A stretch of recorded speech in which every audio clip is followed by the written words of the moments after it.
কেন্দ্রীয় বাহিনী এসে পৌঁছেছে রাজ্যে। ভোট ঘোষণার আগেই রাজ্যে কেন্দ্রীয় বাহিনীর রুট মার্চও শুরু হয়েছে।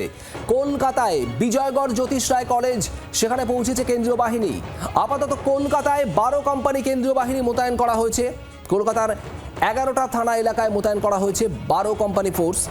আর এর পাশাপাশি বাঁকুড়া, পুরুলিয়া, আরামবাগ, বর্ধমানে রুট মার্চ কেন্দ্রীয় বাহিনীর। বিভিন্ন জায়গায় পৌঁছে গিয়েছে কেন্দ্রীয় বাহিনী, সেই ছবি আপনারা দেখছেন। Bijaygarh, new town, Bankura, Purulia, Bardhaman, Arambagh. বর্ধমানে কার্জন গেট, বিসি রোড, পাকমারা গলি এলাকায় টহল বাহিনীর।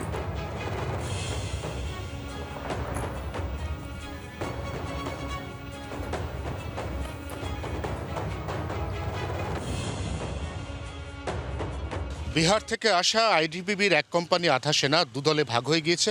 একটি দল এই মুহূর্তে যারা রয়েছেন সেই সমস্ত আধা সেনা জওয়ানরা নিউ টাউনের যাত্রাগাছি এলাকাতে রুট মার্চ করছেন, এরিয়া ডমিনেশন করছেন।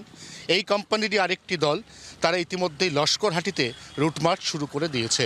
ভোটের দিনক্ষণ এখনও পর্যন্ত ঘোষণা হয়নি, খুব সম্ভবত চলতি মাসের শেষ দিকে দিনক্ষণ ঘোষণা হতে পারে।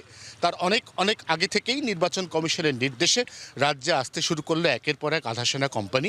এর সবথেকে বড় কারণ, নির্বাচনের দিন বেশিরভাগ ক্ষেত্রে এরকম অভিযোগ ওঠে যে আধা সেনা তাদেরকে নিষ্ক্রিয় করে রাখা হয় এবং আধা সেনা এলাকা চেনে না।